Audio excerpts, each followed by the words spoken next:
Sukacita menyambut Ramadan juga terasa di negeri para nabi, yaitu Palestina. Di Gaza dan tepi barat, warga berlomba membuat fanus, lampion tradisional Palestina yang indah.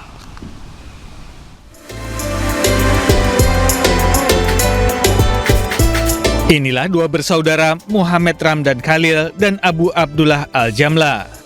Warga Gaza ini telah memulai mendaur ulang kayu dari palet bantuan kemanusiaan untuk membuat fanus, lampion tradisional khas Palestina.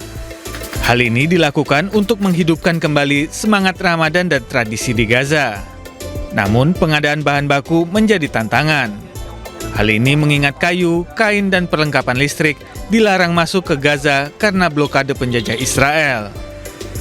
الفوانيس طبعا هي الأخشاب والأقمشة وطبعا الزينة الموجودة واللي هي الكوابل الكهربائية مع اللمبات مع الليدات اللي بتشتغل على البطاريات. تمام. احنا المواد تبعت الفانوس هذه طبعا وجدناها بصعوبة كبيرة. ليش؟ الأخشاب، الأقمشة، الكهربائيات ممنوعة انها تدخل قطاع غزة بسبب منع الاحتلال الى دخولها. الآن إحنا من وين بنوفر الأخشاب؟ بنوفر الأخشاب عن طريق اللي هي المساعدات اللي بتدخل إلى قطاع غزة، بتيجي تحتيها اللي هي قواعد خشبية تسمى مشاطيح، بناخدها وبنقوم بإعادة تدويرها وبصنع اللي هو الهيكل الفانوس الخشبي. Sementara itu, di Tulkarm tepi barat, warga Palestina menyambut Ramadan dengan sukacita. Semarak Ramadan ditandai dengan pemasangan fanus, lampu hias tradisional khas Palestina, dan lampu berbentuk bulan sabit. Pemirsa, kota London menyambut Ramadan 2026 dengan instalasi cahaya yang memukau. Lebih dari 30.000 lampu LED menghiasi kawasan West End dan Leicester Square. 4, 3, 2, 1. Wali Kota London, Sadiq Khan, secara resmi menyalakan instalasi cahaya di kawasan West End Jumat malam lalu. Peresmian ini menandai 4 tahun berturut-turut perayaan Ramadan di ibu kota Inggris ini. Lebih dari 3.000 lampu LED menghiasi kawasan Leicester Square dan West End. Dalam sambutannya, wali kota muslim ini menekankan pentingnya solidaritas lintas agama dan komunitas. Sadiq Khan mengajak seluruh warga London untuk menjadikan Ramadan sebagai momentum memperkuat persaudaraan. Dengan ribuan lampu yang indah, Ramadan di London tidak hanya menjadi perayaan spiritual, tetapi juga pesan tentang toleransi dan keberagaman. Pemirsa, gunung berapi Kilauea di Hawaii kembali meletus pada hari Senin waktu setempat. Letusan menimbulkan semburan lava lebih dari 300 meter.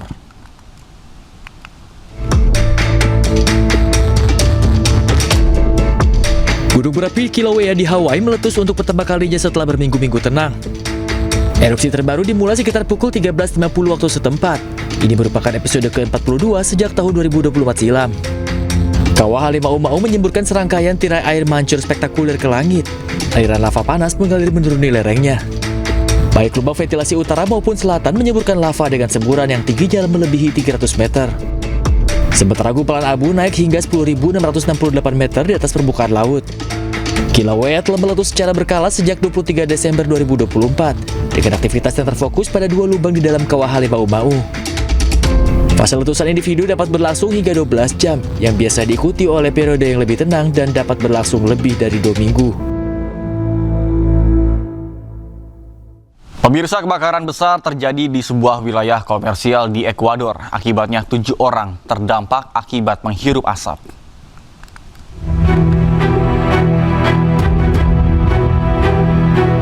Kebakaran besar terjadi di jantung distrik komersial kota Guayaquil, Ekuador.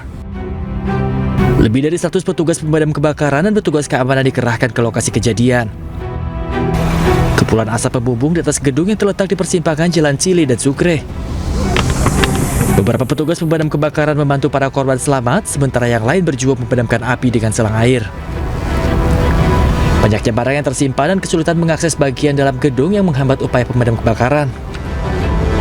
Sekitar 20 orang dievakuasi dan 7 terdampak menghirup asap. Penyebab pasti kebakaran masih dalam penyelidikan. Namun, Menteri Dalam Negeri setempat mengisyaratkan bahwa kebakaran terjadi karena disengaja. Pihak berwenang telah menyatakan kebakaran tersebut sebagai keadaan darurat tingkat 3.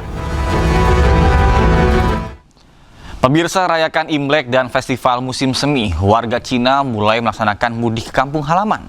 Kereta api dan juga kendaraan pribadi masih menjadi pilihan utama warga Cina untuk mudik.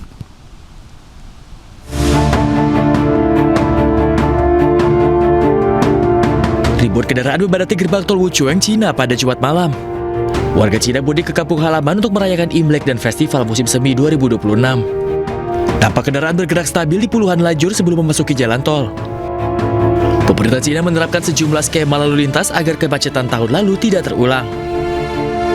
Tol Wuchuang merupakan jalur penghubung penting antara Shanghai, Jiangsu, dan sejumlah provinsi lainnya.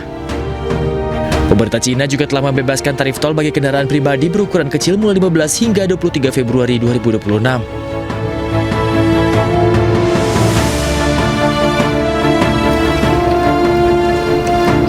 Sementara itu, ribuan penumpang memadati stasiun kereta api Beijing pada hari Minggu untuk kembali ke kampung halaman jelang tahun baru Imlek. Ini sekaligus menandai dimulainya perjalanan mudik tahunan. Nampak stasiun sesak oleh penumpang, mulai dari ruang tunggu hingga ke peron keberangkatan. Pemerintah Cina memperkirakan 9,5 miliar perjalanan akan dilakukan selama periode libur tahun ini. Dari jumlah tersebut, 540 juta perjalanan diperkirakan melalui jalur kereta api. Pemirsa, Festival Lentera memukau pengunjung di salah satu kota kuno di Cina Utara. Beragam lampu yang berwarna-warni menyulap kota itu bak negeri dongeng.